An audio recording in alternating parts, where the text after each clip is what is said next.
안녕하세요. 이번 시간과 다음 주 시간에는 생명공학과 법에 대해서 공부하도록 하겠습니다.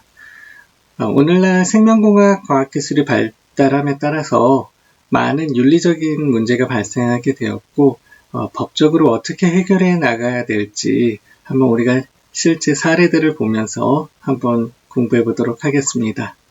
이번 시간에도 PPT 자료를 보면서 수업하도록 하겠습니다.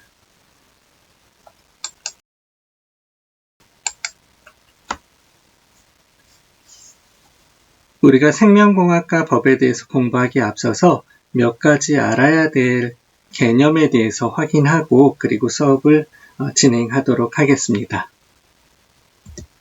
첫 번째 알아봐야 할 개념은 생명입니다. 생명이란 무엇일까요? 생명은 삶과 죽음입니다. 생명이란 다시 말해서 인간이 태어나서 살아나가고 죽는 것이 바로 생명입니다. 그럼 여러분 질문을 하나 해보면 인간은 얼마나 살 수 있을까요? 이거에 대한 해답은 이미 성경에 나와 있습니다. 한번 볼까요?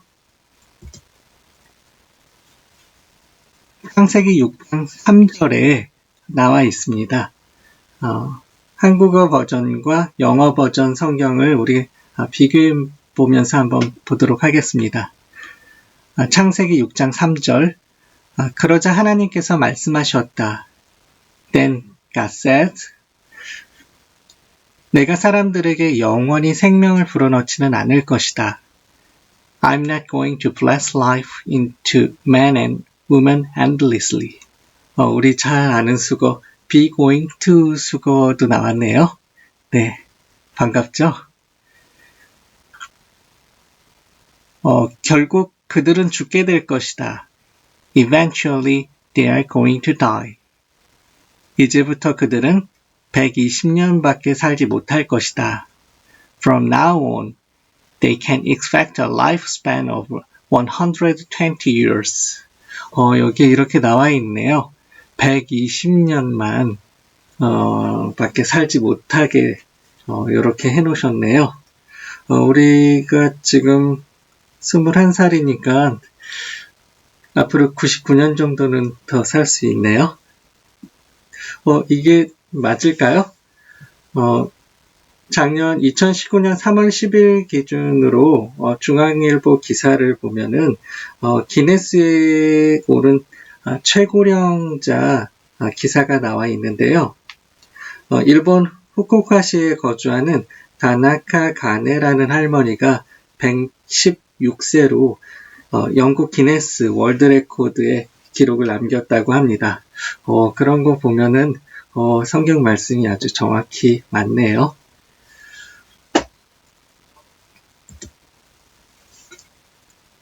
다음은 생명 현상입니다. 삶과 죽음 사이의 늙어감과 병듦과 같은 생로병사라는 태어나서 늙고 병들고 죽는 이런 것을 바로 생명 현상이라고 할 수 있겠습니다. 이러한 생명 현상은 생명공학이 발전하기 전까지는 일반인이 살아가는 일상세계에서도 누구도 외면할 수도 없었고 또한 누구도 조작할 수 없었죠.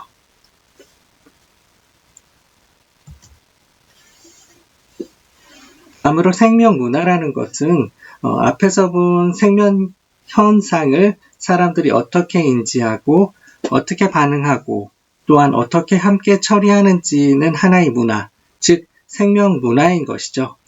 그래서 예를 들어서 출생과 죽음에 관한 전통적인 사회적 예식들, 371이라든지 3일장, 5일장 같은 여러분 371 들어보셨나요? 예전에는 산부인과에서들 많이 출산을 하지 못했기 때문에 60년대, 70년대 이럴 때는 진짜 우리가 너무 어려워서 산파가 직접 와서 아기를 받거나 산부인과 의사 선생님이 직접 집으로 와서 출산을 했어요. 그러면은 많은 세균 감염 같은 그런 위험으로부터 방지하기 위해서 대문 앞에 새끼줄로 3, 7일, 21일간은 그 새끼줄 사이에 숯도 꼽아놓고 남자인 경우에는 고추도 꼽아놓고 이렇게 해놓음으로써 우리 집에 신생아 아이가 있으니 감염 이런 걸로부터 지키기 위해서 좀 방문을 자제해 주세요 라고 하는 의사표시가 하는 거죠. 그렇게도 돼 있고 그렇지만 오늘날에는 어떻게 됐죠? 대부분의 사람들이 그거는 예전에 출생에 대한 생명 문화였고 오늘날에는 많은 사람들이 이제 산부인과 병원에서 이제 아이를 낳고 하니까 출산하면 거의 또 같은 병원에서 또 산후조리 하는 경우도 많아요. 그러다 보니까는 저희 경우도 보면은 하루에 딱 2번만 아이를 볼 수 있게끔 해놔져 있는데요. 엄마는 이제 모유 수유해야 되니까 이제 아기를 많이 보지만은 아빠나 다른 가족들은 오전에 30분, 저녁에 30분 이렇게 2번밖에 못 봤어요. 그리고 이제 집에 와서 이제 아이를 계속 풀로 볼 수 있었는데요. 이렇게 벌써 문화가 많이 바뀌었습니다. 죽음에 관해서도 우리가 죽으면 3일장이라든지 5일장 이렇게 하죠. 유명하신 분들은 김수환 추기경 같으신 분도 5일장 하셨고 김대중 대통령도 5일장 하셨고 이렇게 유명하신 분들은 5일장 하지만 저는 죽으면 3일장 하겠죠. 네. 그래서 이런 죽음에 대한 문화, 이런 생명 문화 이렇게 시대에 따라서도 문화가 바뀌고 이렇게 되죠. 이렇게 생로병사에 관한 특정한 양식과 그런 양식 안에서 사람들은 인간 생명의 가치를 인식하고 생존의 불안과 두려움을 해소하며 또한 다른 사람과의 공존 의식을 얻는 것입니다. 그러나 오늘날 생명을 다루는 과학과 기술은 이와 같은 생명의 현상을 더 이상 문화의 영역에 남겨두지 않았고요. 오늘날 눈부시게 발전하고 있는 생명과학 기술은 생명을 공학적 조작의 대상으로 만들고 있습니다. 이런 생명의 공학화는 근대적 이성의 자연지배 이념이 인간의 몸에까지 연장된 결과라고 말할 수 있겠습니다.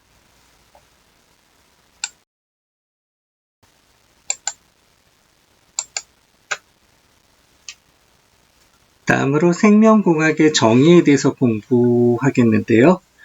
생명공학이라는 것은 생명체에 대한 기술적 개입을 통하여 형질 변화나 개체 변이를 유도하여 산업적으로 유용한 생산물을 만들거나 생산 공정을 개선하거나 치료 목적으로 생물학적 시스템, 생체 유전체 또는 이로부터 유래되는 물질을 연구 및 활용하는 학문과 기술을 총칭하는 말을 생명공학이다라고 이야기할 수 있겠습니다. 그러면은 오늘날 생명공학 기술이 발전하다 보니까 많은 윤리적인 문제가 발생하게 되는데 처음부터 생명공학 연구 안 하면 안 되는 거 아니야? 이런 생각을 할 수 있는데 생명공학 연구를 왜 하는 걸까요? 다음으로 한번 보도록 하겠습니다. 생명공학의 연구의 필요성은 크게 인간의 지금 오늘날 세계적으로 인구가 급격히 늘어나고 있죠. 그러다 보니까 인간의 질병 퇴치라든지 식량 증산, 환경 보존, 에너지 대책 등을 통해서 인류의 삶의 질을 향상시키는 도구가 될 수 있는 것으로 기대받고 있기 때문에 생명공학 연구가 필요하게 된 거죠. 그러면은 오늘날 대표적인 생명공학 과학기술의 예를 한번 보도록 하겠습니다. 첫 번째로 인공체외 수정인데요. 인공체외 수정은 성교에 의하지 않고 시험관에서 생명을 잉태하게 하고 자연적으로 생식 능력이 없는 사람들이 아이를 낳게 할 수 있는 그런 과학기술을 인공체외 수정이라고 합니다. 다음으로 이제 배아 연구, 체세포 치료술, 장기복제 생산, 인간복제가 있는데요. 체세포 배아복제 연구, 여러분 많이 들어보셨을 텐데요. 황우석 박사가 연구했던 게 바로 이 배아 연구, 체세포 배아복제 연구입니다. 이것은 어떻게 하는 것이냐면, 우리가 아기를 낳으려면 정자와 난자가 있어야 되는데요. 이 체세포 배아복제 기술은 정자가 필요 없게 된 거죠. 그래서 난자 왼쪽 부분에 이 슬라이드를 보시면요. 이 난자 부분에 이게 황우석 박사 기술의 젓가락 기술이라고 해서 난자를 이렇게 젓가락같이 잡아서 전기 자극을 주면 이 난자의 난핵이 떨어져 나가고 체세포, 우리 머리에도 있고 머리 긁으면 체세포 나오거든요. 그리고 피부 긁어도 체세포 나오고 인간의 그 생식세포가 아닌 체세포를 난자의 난핵 부분에 주입을 하면 이 체세포가 생식세포로 인식을 해서 배아가 형성이 돼요. 이 배아가 자궁에 착상하면 이제 태아가 될 텐데요. 이렇게 정자 없이도 이렇게 배아가 형성될 수가 있겠어요? 네. 이게 바로 배아복제 연구입니다.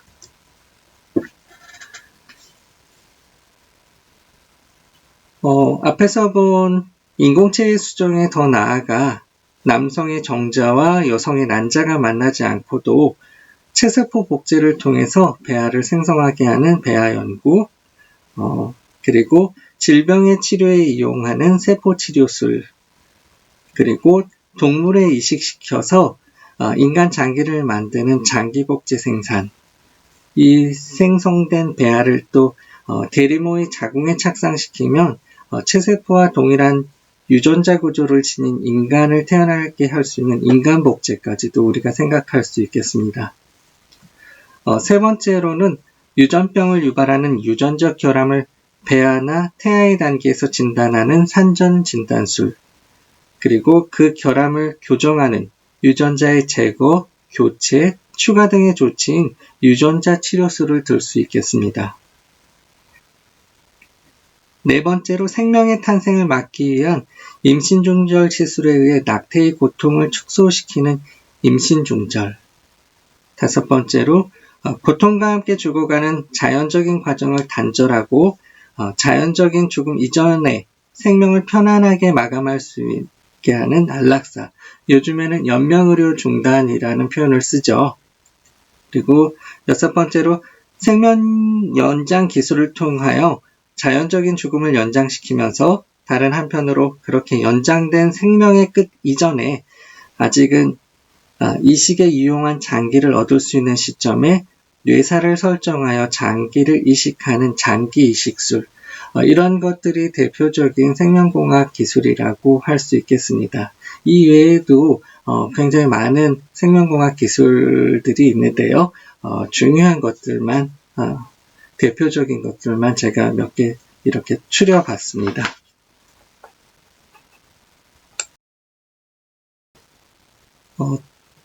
다음으로 볼 표는 좀 굉장히 중요한 표인데요.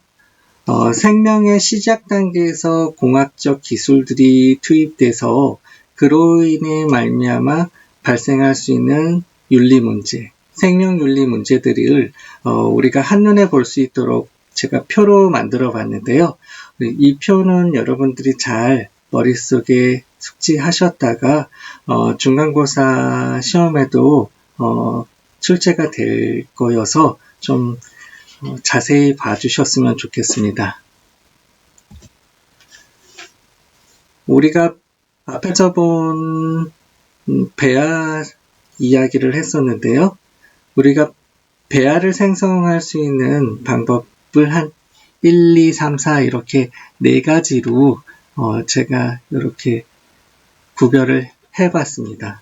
그래서 크게는 체내 수정과 체외 수정으로 구분할 수 있겠고요. 체내 수정에서는 첫 번째로 자연적인 임신, 남자와 여자가 만나서 자연적인 성관계를 통해서 임신을 하게 되면 배아가 생성되겠죠. 두 번째로는 AI라고 하는 배아를 이제 여성의 몸에 정자를 주입해서 체내에서 이제 배아가 생성할 수 있게 하는 정자 주입술.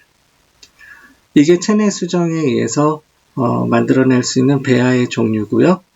그 다음으로는 체외 수정에 의해서 만들 수가 있겠죠. 우리가 인공수정이라고 하는 시험관악이라고 하는 것이 바로 세 번째로 인공수정에 의해서 배아를 만들어내는 방법이고요.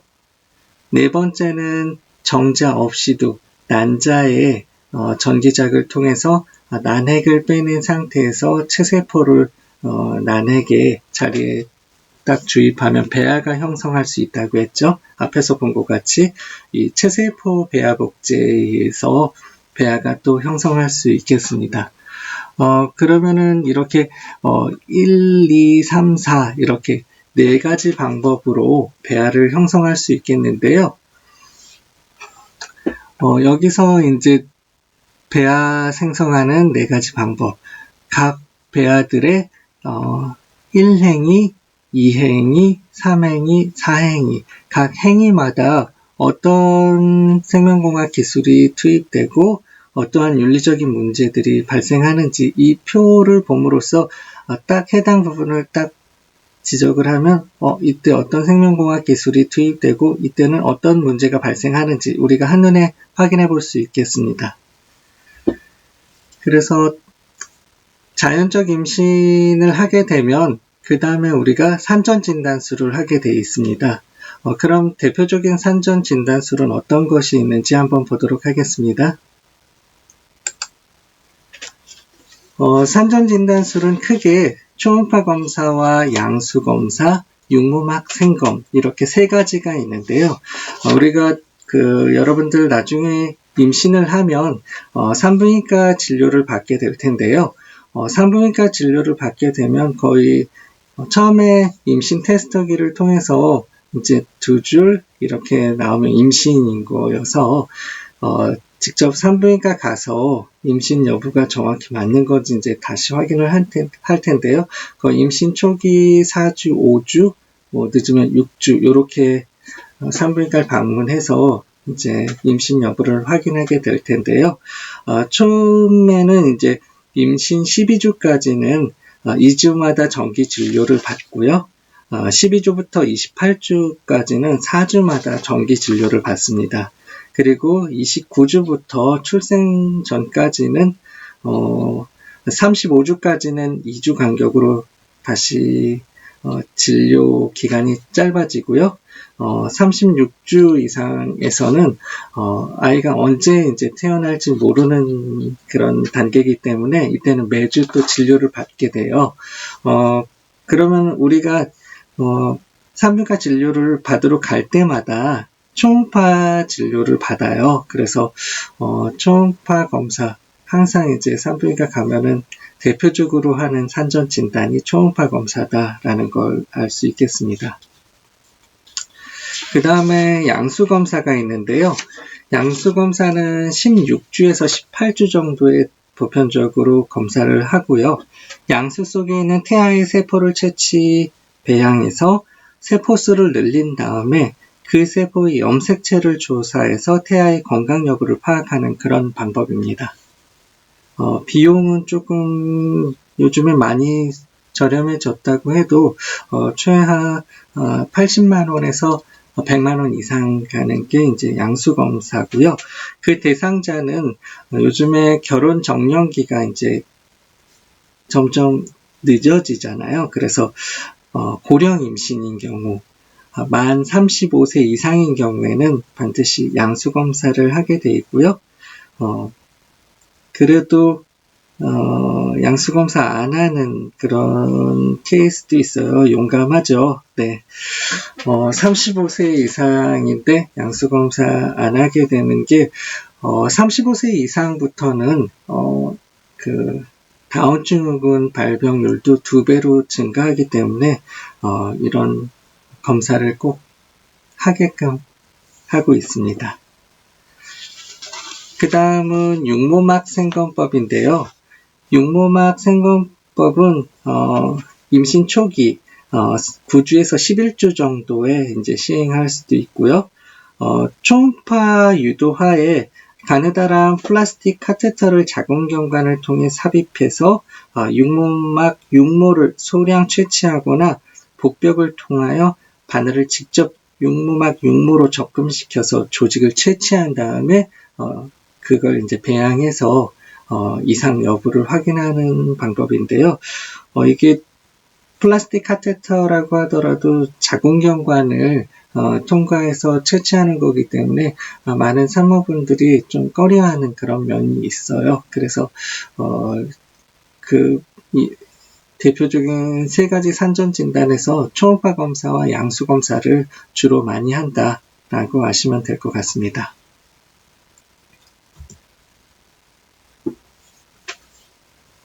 그래서 체내 수정에서는 자연적 임신에 의해서 2행위에서 산전 진단으로, 3행위에서 이제 선별 행위를 하겠죠. 이상 여부가 있는지 선별 행위를 해서 임신을 4행위에서 임신을 계속할지 중절할지를 선택할 거예요. 체외 수정에서 인공 수정이나 배아 복제를 통해서 배아가 형성되면 체외 수정에서는 착상 전, 자궁에 착상하기 전 착상 전 진단을 통해서 우리가 이상 여부를 확인하게 되어 있습니다. 대표적인 착상 전 진단은 이렇게 PGD라고 해가지고 중압 연쇄 반응과 형광 제자리 부화법이 있습니다.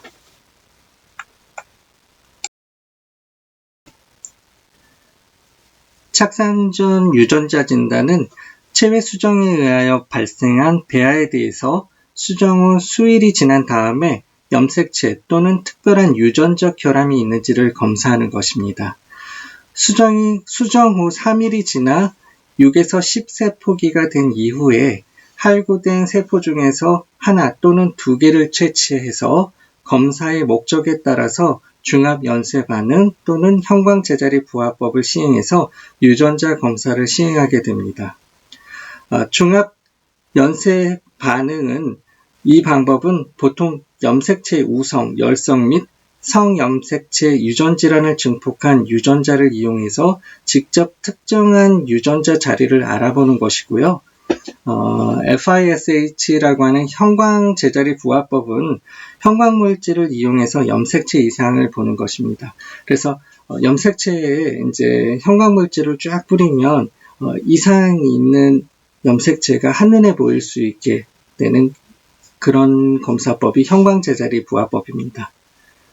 그 다음으로 이제 극체 검사, 극체 진단이 있는데요.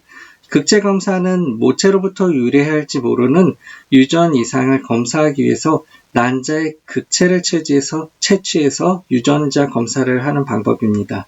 이 극체 검사는 수정란 이전의 단계인 난자에서 채취하는 것이기 때문에 중압 연쇄 반응에서 착상 전 유전자 진단에서 문제될 수 있는 배아에 대한 침범이라는 윤리적 논란은 약간 피할 수 있는 그런 방법입니다.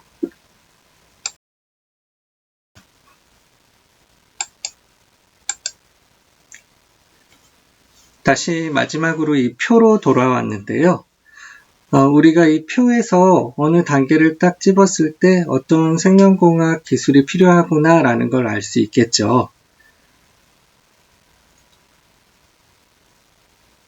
그리고 그에 따라서 어떤 윤리적인 문제, 생명윤리적인 문제가 발생할 수 있는지 한눈에 확인해 볼 수 있습니다. 한번 볼까요? 3번에서 체외 수정에서 인공 수정에 의해서 배아를 형성하게 했다고 했는데 이때 여러분 처음 인공 수정이 성공한 게 1978년 7월 25일 영국의 루이스 브라운이라는 여자아이가 2.6kg로 영국에서 처음 출생했는데요. 인공수정에 대한 이런 생명공학 기술이 이 기술을 통해서 새로운 생명이 탄생할 수 있었다라는 1978년도 영국 신문들을 보면은 처음 이 루이스 브라운이 탄생했을 때 막 윤리적인 비난도 많이 있었어요. 어떻게 하나님이 창조하시는 생명을 인간이 할 수 있느냐라는 그런 비난이 되게 많았거든요. 그때 당시 1978년도에. 근데 시간이 지나서 요즘 시대는 어떻죠? 지금 환경이나 이런 게 많이 안 좋아서 그런지, 또 결혼 연령이 늦어져서 그런지, 우리가 불임 부부가 굉장히 많아요. 그래서, 결혼 몇 년 차인데 아기 없다고 하면 우리 주변에서도 그런 얘기를 하죠. 시험관하기 하지, 인공수정하지, 뭐 이런 얘기를 많이 하죠. 이렇게 벌써 또, 윤리적인 이런 게 조금 많이 생명 문화가 또 많이 변화가 됐어요. 그리고 체외수정에서 네 번째 단계 배아복제. 이 체세포 배아복제를 하는 게 이게 연구 목적을 위해서 배아를 만들어내는 문제점이 있었어요. 근데 이러한 남자 정자와 여자 난자가 만나서 배아가 형성돼서 그게 자궁에 착상돼서 아이가 탄생하는 것이 우리가 보통 알고 있는 생각인데, 남자의 정자 없이도 체세포만으로 난자의 난에게 주입함으로써 배아를 복제해서 배아를 형성할 수 있구나. 이렇게 해도 되는지, 이거는 지금 오늘날에도 문제인 거죠. 이런 배아, 연구 목적을 위한 배아를 만들어내도 되는가, 안 되는가? 이러한 거에 대한 윤리적인 논의 없이 처음으로 허용된 나라가 영국인데요. 우리나라는 그거에 또 발맞춰서 영국 다음으로 허용된 나라가 우리나라예요. 우리나라는 이런 충분한 대화 없이 빨리 배아 복제 연구를 해야 되겠구나 하는, 여러분은 어떻게 생각하시나요? 이렇게 배아를 생성해서 연구해도 될까요? 한번 생각해 봐야 될 생명공학 기술의 발달에 따른 윤리적 문제가 발생하는 거예요. 그리고 이런 산전 진단술, 자연적 임신이든 정자주입술에 의한 체내 배아 생성에 의해서 산전 진단을 하게 됐는데, 이렇게 산전 진단, 체내 수정에서 만들어진 배아의 산전 진단 후 장애를 지닌 배아의 임신 중절, 선별 행위를 통해서 이제 장애가 있다고 하면 중절하는데, 임신 중절 해야 되는 거와 그것이 정확한 것인지 또 맞는 것인지 윤리적으로 또 문제가 될 수 있겠죠. 그리고 인공수정하고 이제 남은 자녀배아, 잉여배아라고 할 수 있는데, 착상전 진단을 통해서 선별행위를 해서 이제 남은 것들은 폐기하거나 해야 될 텐데, 또 성공하지 못할 경우에는 냉동 보관해야 되는데, 냉동 보관 보존 기간은 몇 년으로 할지, 이 자녀 배아를 또 체세포 배아 복제 연구로 사용할 수 있는지, 이러한 또 윤리적인 문제가 발생하겠죠.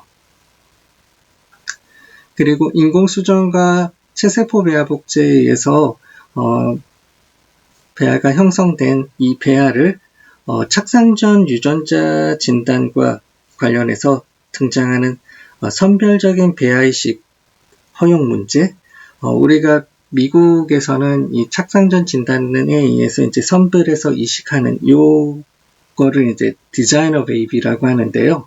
이 인공수정과 배아 복제에 의해서 생성된 배아를 이제 착상전 진단을 해서 이상 여부를 이제 선별해내겠죠.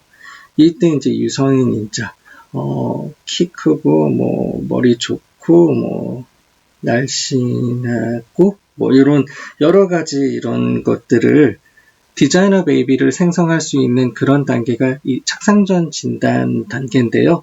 이렇게 하는 것이 옳은 것인지, 맞는 것인지, 해도 되는 것인지, 이러한 윤리적인 문제가 발생할 수 있겠습니다. 그리고 이렇게 진단하는 것이 이게 조기에 진단할수록 좋다고 하는데, 조기에 진단할수록 태어날 아기에게는 특별한 위험이 있는 것은 아닌지, 이렇게 각 단계마다 여기서 어떤 생명공학 기술이 투입되면 어떤 윤리적인 문제, 생명 윤리적인 문제가 발생하는지, 우리가 이 표 하나만으로도 딱 집으면 어디서 문제가 생기고 어떻게 해결해야 될지 생각해 볼 수 있는 출생의 단계에서는 이 표로 다 확인할 수 있겠습니다. 그래서 여러분들이 이 표를 통해서 제가 다 말씀드리지 못한 부분이 있는지 한번 여러분도 확인해 보시고 이 부분에서는 또 어떤 생명공학 기술이 투입됨으로써 어떤 윤리적인 문제가 발생할 수 있겠구나 라고 한번 생각해 보시면 되겠습니다. 그래서 1교시에서는 이 표를 좀 잘 외워주시고, 그리고 어떤 단계에서 생명 윤리적인 문제가 발생할 수 있겠구나 라고까지 여러분이 생각해 주시는 걸 퀴즈로 하겠습니다. 그럼 1교시 수업은 이것으로 마치도록 하겠습니다.